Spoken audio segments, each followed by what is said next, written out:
Hello मेरे प्यारे साथी, स्वागत है आपका हमारे YouTube channel math by Ishraf Khan में। मेरे प्यारे साथी, आज हम लोग कक्षा 10 की गणित का अध्याय नंबर 8 के बारे में चर्चा करेंगे। ठीक है ना। पिछली क्लास में हमने आपको चैप्टर नंबर 7 तक पढ़ा चुके हैं। ठीक है ना। आज की क्लास में हम लोग चैप्टर नंबर 8 की शुरुआत करेंगे। ठीक है ना, जिसका नाम है ट्रिग्नोमेट्रिक फंक्शन। देखो, ट्रिग्नोमेट्रिक फंक्शन एक ऐसा चैप्टर है कक्षा 10 की गणित के अध्याय में जो हर साल बोर्ड एग्जाम की परीक्षा में हर साल 2 से 3 क्वेश्चन आते ही आते हैं। ये मान के आप चलिए, अगर आप इस चैप्टर को कवर कर लेते हैं, अर्थात इस चैप्टर को यदि आप अच्छे तरीके से पढ़ लेंगे, तो ये मान के चलिए आपके कम से कम 7 से 8 नंबर कहीं नहीं गए मेरे प्यारे साथी। इस चैप्टर को बहुत ही ध्यानपूर्वक और एकदम माइंड कंफर्म करके पढ़िएगा। ठीक है ना। मैं आपको एकदम बेसिक से चीजें पढ़ाऊंगा। ठीक है ना, एकदम जीरो से लेकर हीरो तक बना दूंगा। तो बस आप अंत तक हमारी वीडियो में बने रहिएगा। ठीक है ना। यदि अभी तक आप हमारे चैनल को सब्सक्राइब नहीं करें तो सब्सक्राइब कर ले और नोटिफिकेशन को ऑल कर दें, ताकि जो भी हम आपके लिए वीडियो बनाएं सबसे पहले आप तक हमारी वो वीडियो पहुंचे। तो आइए हम स्टार्ट करते हैं। मेरे प्यारा सा चैप्टर है जिसका नाम क्या है? Trigonometric function. ठीक है ना, अर्थात त्रिकोणमिति फलन। त्रिकोणमिति क्या होता है? देखो, ये एनसीईआरटी की किताब से हम लोग पढ़ाते हैं। ठीक है ना। हम किस किताब से पढ़ा रहा है बेटा? एनसीईआरटी किताब से मैं पढ़ा रहा हूँ। ठीक है ना। तो आप जो भी मेरे प्यारे साथी एनसीईआरटी किताब है उससे आप पढ़िए, और आपके पास कोई दूसरी बुक है तो कोई बात नहीं, उसमें क्या होगा, एनसीईआरटी की किताबों में क्वेश्चन कम है। दूसरी किताब आप अगर लोगे, दूसरे प्रकाशन कोई की किताब हो, तो उसमें क्वेश्चन ज्यादा होंगे। ठीक है ना। बाकी सारी चीजें सेम ही है, सारे क्वेश्चन करने का तरीका सेम है। ठीक है ना। सारे कंसेप्ट मैं आपको बताऊं, कोई चीज आपको छोड़ूंगा नहीं। ठीक है ना। आपके लिए आइए स्टार्ट करते हैं, जिसका नाम हमारा ट्रिग्नोमेट्रिक फंक्शन। ठीक है। त्रिकोणमिति। त्रिकोणमिति क्या होता है? देखो, त्रिकोणमिति फंक्शन, सबसे पहले हम बात करेंगे त्रिकोणमिति फंक्शन में हमको पढ़ना क्या क्या है। त्रिकोणमिति में हमको पढ़ना कौन कौन सी चीजें हैं। तो सबसे पहले आप चीजें पढ़ोगे मेरे प्यारे साथी, सबसे पहला पॉइंट पढ़ोगे जिसका नाम है आपका त्रिकोणमिति अनुपात। अर्थात त्रिकोणमिति अनुपात क्या होते हैं, सबसे पहली चीज आप ये पढ़ोगे। ठीक है ना। दूसरी चीज आप इसमें पढ़ोगे, दूसरी चीज आपको पढ़ने वाली क्या? पूरक कोणों के त्रिकोणमिति अनुपात। अर्थात पूरक कोणों के त्रिकोणमिति अनुपात क्या, तो ये पढ़ेंगे आप। इसके बाद आप तीसरी जो चीज आपको पढ़ना है, वो तीसरी जो चीज आपको पढ़ना, कुछ विशिष्ट कोणों के त्रिकोणमिति अनुपात। इसके बाद आपको पढ़ना है, चौथी चीज आपको पढ़ना है त्रिकोणमिति सौर समीकरण। ठीक है ना। ये चीज आपको 4 पॉइंट आप इसमें आपको पढ़ना है। सबसे पहले अब हम बात करें कि कोण क्या होते हैं। सबसे पहला इसमें जो पॉइंट बनता है कि भाई कोण क्या होते हैं। सबसे पहली बात, कोण क्या होता है। अगर हम बात करेंगे पॉइंट, एक एक पॉइंट समझें। सबसे पहले हम बात करेंगे कोण की। सबसे पहले किसकी बात करें हम लोग? कोण क्या होता है। कोण, जिसको हम इंग्लिश में बोलते एंगल। एंगल होते क्या भाई? देखो, एंगल आपके दो होते हैं। कितने होते हैं? 2 होते हैं। पहला जो एंगल आपका होता है जिसको हम बोलते हैं धनात्मक कोण। कैसा होता है? धनात्मक धनात्मक कोण। पहला क्या होता है आपका? धनात्मक कोण होता है। दूसरा जो आपका कोण होता है, जो दूसरा कोण होता है, इसको हम बोलते हैं ऋणात्मक कोण। क्या बोलते हैं? ऋणात्मक कोण। ऋणात्मक कोण। ठीक है ना। कोण 2 प्रकार के होते हैं, एक होता है धनात्मक कोण और क्या होता है? ऋणात्मक कोण होता है। ठीक है ना। कोण हमारे कितने होते? 2 होते हैं। एक हमारा कोण होता है ऋणात्मक कोण, दूसरा होता है हमारा धनात्मक कोण। ठीक है ना। अब ये धनात्मक कोण क्या होता है, ऋणात्मक कोण क्या होता है? जैसे मान लो ये आपके पास कोई एक स्ट्रेट रेखा है, अर्थात सीधी रेखा है। ठीक है ना। अगर मैं आपसे ये बोल दूं सीधी रेखा है आपके पास, ये कोई हमने कहा ये, ठीक है ना। अगर मैं इस यहां पर कोई चाप रख के ऐसे घुमाऊंगा, ऐसे, अर्थात घड़ी की विपरीत दिशा में चलूंगा, अर्थात आप घड़ी की विपरीत दिशा में, अर्थात ऐसे बनाऊंगा, ऐसे बनेगा। जो भी ऐसा कोण होगा उस कोण को हम लोग बोलेंगे धनात्मक कोण बोलेंगे। कैसे, कौन सा कोण होगा? वो हमारा धनात्मक कोण होगा। ठीक है ना। जब हम घड़ी की विपरीत दिशा में चलेंगे तो हमको कैसा कोण मिलेगा? तो हमको मिलेगा धनात्मक कोण मिलेगा। कैसा कोण मिलेगा? धनात्मक कोण। याद रखिएगा, क्या बोलेंगे? धनात्मक कोण। जब भी हम घड़ी की विपरीत दिशा में चलते हैं, जब भी हम लोग घड़ी की विपरीत दिशा में चलते हैं तो हमको कैसा कोण मिलता है? हमको धनात्मक कोण मिलता है। ठीक है ना। यदि हम घड़ी की दिशा में चलेंगे तो हमको ऋणात्मक कोण मिलेगा, ठीक है ना। यदि हम घड़ी की दिशा में चलेंगे तो हमको कैसा मिलेगा, ऋणात्मक कोण मिलेगा। अर्थात यदि मान लो हमारे पास कुछ ऐसा है और फिर हमने ऐसा किया, अगर हम ऐसे कोण को मतलब प्रकार रखेंगे, ऐसे लगाएं, ऐसे करके चलेंगे, तो ये जो भी आपका कोण बनेगा वो आपका ऋणात्मक कोण होगा। कैसे कोण हो जाएगा, ऋणात्मक कोण हो जाएगा। बस ये अंतर होता है। धनात्मक कोण क्या होता है, यदि हम घड़ी की विपरीत दिशा में चलें, ठीक है ना। घड़ी की सुई कैसे घूमती है, ऐसे कि ऐसे। भाई जैसे मान लो आपके पास ये कोई घड़ी है, ठीक है ना। यहाँ पर सुई होती है, 3 सुई होती है। एक आपकी सुई होती घंटे वाली, एक मिनट वाली, एक सेकंड वाली। यदि आप ऐसे चलोगे अर्थात घड़ी की दिशा में चलोगे, जब भी आप घड़ी की दिशा में चलोगे तो आपको ऋणात्मक कोण मिलेगा। जब भी आप घड़ी की विपरीत दिशा में चलेंगे तो आपको धनात्मक कोण मिलेगा, ठीक है ना। तो आप समझ गए होंगे कोण क्या होते हैं। कोण 2 प्रकार के होते हैं, ऋणात्मक और धनात्मक कोण, ठीक है ना। जब भी हम घड़ी के विपरीत दिशा में चलेंगे तो हमको धनात्मक कोण मिलेगा। जब भी हम घड़ी की दिशा में चलेंगे तो आपको कैसे मिलेगा, ऋणात्मक कोण मिलेगा, ठीक है ना। तो ये सबसे पहला पॉइंट था कि कोण क्या होते हैं। कोण 2 ही प्रकार के होते हैं, एक धनात्मक एक ऋणात्मक कोण, ठीक है ना। तो आप लोग इसको समझ गए होंगे। अगले इसमें जो पॉइंट आपको पढ़ना है, जो कि आपको बेसिक चीजें, सारी चीजें आपको आनी चाहिए। इसके बाद आपको कुछ चीज ऐसे पढ़ना जो आपको आना चाहिए। इसके बाद हम पढ़ेंगे त्रिकोणमितीय अनुपात, ठीक है ना। कोण समझ गए होंगे। अब हम लोग पढ़ेंगे कि त्रिकोणमितीय अनुपात क्या होते हैं। अब हम क्या पढ़ेंगे, त्रिकोणमितीय अनुपात, ठीक है ना। ट्रिग्नोमेट्रिक रेशियो, इंग्लिश में क्या बोलते हैं, ट्रिग्नोमेट्रिक रेशियो, ठीक है ना। क्या बोलेंगे, ट्रिग्नोमेट्रिक रेशियो, जिसको हम हिंदी में बोलते हैं त्रिकोणमितीय अनुपात। ट्रिग्नोमेट्रिक रेशियो क्या बोलते हैं, त्रिकोणमितीय अनुपात। देखो ट्रिग्नोमेट्रिक रेशियो आपके टोटल होते हैं 6 होते हैं। कितने होते हैं, टोटल आपके 6 होते हैं। पहला कौन सा होता है, पहला जो आपका ट्रिग्नोमेट्रिक रेशियो होता है उसको बोलते हैं साइन, क्या होता है, साइन थीटा होता है, ओके। दूसरा जो आपका रेशियो होता है कास थीटा। तीसरा जो आपका रेशियो होता है टैन थीटा, क्या होता है, टैन थीटा, ठीक है ना। पहला रेशियो साइन थीटा होता है, दूसरा कास थीटा, तीसरा टैन थीटा होता है, ओके। ये सारी चीज। इसके बाद तो अगर हम बात करें, चौथा जो आपका रेशियो होता है, चौथा रेशियो आपका होता है कॉसेक थीटा, क्या होता है, कॉसेक थीटा। इसके बाद जो आपका पांचवा रेशियो होता है जिसको हम बोलते हैं सेक थीटा, क्या होता है, सेक थीटा। इसके बाद जो छठा रेशियो आपका होता है उसको हम लोग बोलते हैं, छठा रेशियो जो होता है वो होता है कॉट थीटा, क्या होता है, कॉट थीटा, ठीक है ना। ये क्या होता है, कॉट थीटा। ये आपके ट्रिग्नोमेट्रिक रेशियो टोटल कितने होते हैं, 6 होते। पहला साइन थीटा, दूसरा कॉस थीटा, तीसरा टैन थीटा, चौथा कॉसेक थीटा, पांचवा सेक थीटा, इसके बाद छठा कॉस थीटा, ठीक है ना। ये ट्रिग्नोमेट्रिक रेशियो होते हैं, ओके। अब मैं इसमें आपको कुछ बहुत ही इंपॉर्टेंट बात बताने जा रहा हूँ, उसको आप ध्यान पूर्वक समझेंगे, ठीक है ना। जैसे मान लो हमारे पास ये कोई ट्रायंगल है, ये समकोण त्रिभुज है हमारे पास, ये कोई समकोण त्रिभुज है। मान लो एक भुजा इसकी ए है, ये बी है और ये सी है। ये 90 अंश परपेंडिकुलर तो 90 अंश होगा, ठीक है ना।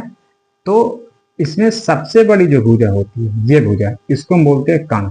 सबसे बड़ी भुजा क्या होती है, कर्ण होती है। कर्ण सबसे बड़ी भुजा होती है। इसके बाद जो लेटी हुई होती है उसको बोलते हैं हम लोग आधार। इसको क्या बोलेंगे, इस भुजा को हम लोग आधार बोलेंगे, ठीक है ना।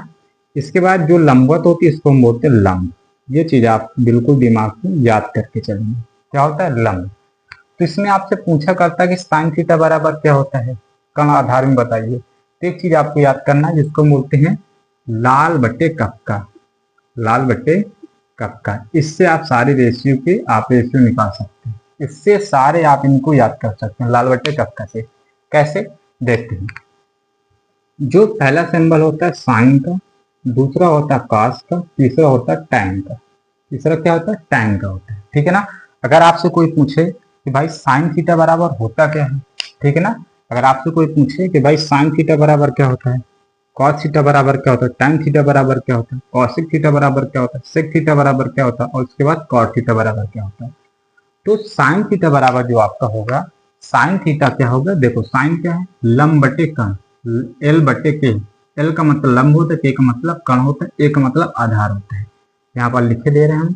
एल का मतलब होता है लंब होता है, एल का मतलब क्या होता है लंब होता है, और ए का मतलब आधार होता है, ए का मतलब क्या होता है आधार होता है। इसके बाद के का मतलब होता है आपका कण होता है। ये चीज आपको याद करनी है। के का मतलब क्या होता है कण होता है। अब यहाँ पर देखें साइन थीटा बराबर एल बट्टे के, एल बट्टे के। एल का मतलब क्या होगा, एल का मतलब हो गया ऊपर लंब, और के का मतलब क्या हो गया कण, लंब बटे कण हो जाएगा, ठीक है ना। तो साइन थीटा बराबर क्या होगा लंब बटे कण होगा, ठीक है ना। इसी तरह कास थीटा देखेंगे, कास थीटा मतलब आधार बटे कण, क्या हो जाएगा ए बटे के, ए बटे के। ए बटे के का मतलब क्या हुआ, ए बटे के का मतलब हो, ए का मतलब आधार होता है, ऊपर क्या हो जाएगा आधार बटे के का मतलब कण, आधार बटे कण हो जाएगा, ठीक है ना। इसके बाद tan थीटा बराबर क्या हो जाएगा, tan थीटा बराबर देखेंगे, tan थीटा बराबर क्या हो जाएगा, यहाँ पर देखें tan थीटा बराबर ये साइन कास tan एल बटे ए होता है।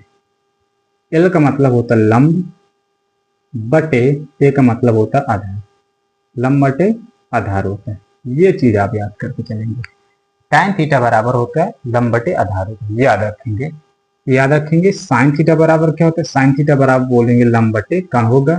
कॉस थीटा बराबर पूछे तो आधार बटे कण होगा। इसके बाद tan थीटा बराबर तो लंब बटे आधार, लाल बटे कब कैसे आप इसको याद कर सकते हैं, ठीक है ना। अब इसमें एक चीज और आपको याद करने वाली बात होगी, कभी भी आपसे पूछे, देखो विपरीत भी होता है। विपरीत क्या होता है, साइन थीटा का उल्टा होता है कॉसेक थीटा, ये याद रखेंगे। जस्ट इसका उल्टा होता है, साइन थीटा का उल्टा क्या होता है कॉसेक थीटा, क्या होता है कॉसेक थीटा। अर्थात यदि आपसे कोई पूछे कि भैया साइन थीटा बराबर क्या होगा, ठीक है ना, जब भी आप उल्टा पूछे साइन थीटा का उल्टा, तो आप बोलेंगे एक बट्टे कॉसेक थीटा बोलेंगे, 1 बाई कॉसेक थीटा बोलेंगे।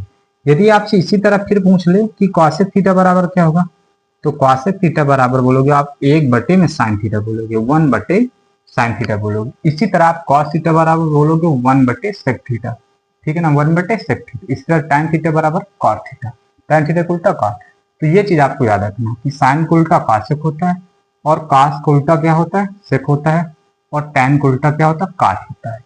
ये याद करके चलना आपको। अब यहाँ पर देखें, जब साइन थीटा को उल्टा कॉसेक थीटा, तो इसका उल्टा कर देंगे तो कॉसेक थीटा बराबर निकल आएगा, ठीक है ना। जब साइन थीटा को उल्टा, हमने आपको बताया जस्ट कि साइन थीटा को उल्टा हमारा कॉसेक थीटा होता है, तो इसको पलट देके तो कॉसेक थीटा की वैल्यू आ जाएगी। तो कैसे हो जाएगा, कण ऊपर हो जाएगा लंब नीचे हो जाएगा, ऊपर क्या हो जाएगा कण और नीचे क्या हो जाएगा लंब, ये हो जाएगा आप बोलेंगे, ठीक है ना। तो आप बोलेंगे कॉसेक थीटा बराबर क्या हो जाएगा कण बटे लंब हो जाएगा, उल्टा कर देना कण बटे लंब हो जाएगा। इसी तरह देखेंगे ये cos थीटा लिखा है, अब cos थीटा का उल्टा क्या होता है sec थीटा होता है, तो इसको पलट लेंगे, कण ऊपर हो जाएगा, कण ऊपर और आधार नीचे, तो sec थीटा बराबर क्या हो जाएगा कण बटे आधार हो जाएगा, कण बटे आधार। इसी तरह इसको देखेंगे tan थीटा, tan थीटा का उल्टा क्या था cot, इसको उल्टा कर देंगे तो cot थीटा बराबर क्या हो जाएगा, तो बोलेंगे आधार, आधार बटे लंब हो जाएगा, आधार बटे लंब हो जाएगा। ये चीज आपको समझना है, ठीक है ना। और ये बेहद इंपॉर्टेंट है, इन्हीं प्रश्नावली 8.1 में इन्हीं सारी चीजों का यूज ज्यादा होना है, ये मान के आप चलिए। हमेशा याद रखेंगे साइन थीटा का उल्टा होता है कॉसेक थीटा, ठीक है ना, और कॉस थीटा का उल्टा है सेक थीटा होता है, ठीक है ना, कॉस थीटा का उल्टा सेक थीटा होता है। इसके बाद tan थीटा का उल्टा कॉस थीटा। इस तरह आप बोलेंगे कॉसेक थीटा का उल्टा साइन थीटा बोलेंगे, फिर बोलेंगे सेक थीटा को उल्टा कॉस थीटा, और कॉट थीटा को उल्टा tan थीटा। या आप ये लिखेंगे कॉस थीटा बराबर क्या हो जाएगा, बोलेंगे 1 बटे tan थीटा हो जाएगा। इसी तरह सेक थीटा बराबर क्या हो जाएगा 1 बटे कॉस थीटा हो जाएगा, कॉसेक थीटा बराबर 1 बटे साइन थीटा हो जाएगा। या बोलेंगे साइन थीटा बराबर 1 बटे कॉसेक थीटा, ये बोलेंगे कॉस थीटा बराबर 1 बटे सेक थीटा, और tan थीटा बराबर 1 बटे कॉस थीटा हो जाएगा, ठीक है ना। ये चीज आपको बिल्कुल दिमाग में सेटअप करके चलना है। तो आई होप ये चीज आपको समझ में आई होगी। तो आप समझ गए होंगे कि त्रिकोणमिति में क्या पढ़ना होता है, ठीक है ना। आपको एक ट्रायंगल दे देगा, उसमें आपको 2 भुजाएं देगा, आपसे एक भुजा फाइंड करने के लिए पूछेगा। तो आपने कक्षा 8 में पाइथागोरस की प्रमेय आपने पढ़ा हुआ, क्या कहती है, वो कहती है कि कण पर बना वर्ग शेष दोनों भुजाओं पर बने वर्गों को योगफल के बराबर होता है। वो आप फार्मूला यहाँ पर लगाएंगे, ठीक है ना। आज हम फिर अब बात करेंगे पाइथागोरस की प्रमेय। बस इतनी चीज आपको पढ़ लेना है। 8.1 प्रश्न वाला चुटकी से उड़ाएंगे, ठीक है ना, यूं सेकंड नहीं लगेगा आपको, अगर आप ये चीजें आपको गौर से आप समझ गए हैं, ठीक है ना। तो हम बात करेंगे कि पाइथागोरस की प्रमेय क्या होती है। अब हम बात करेंगे पाइथागोरस की प्रमेय के बारे में। इसको हम लोग रेज करते हैं।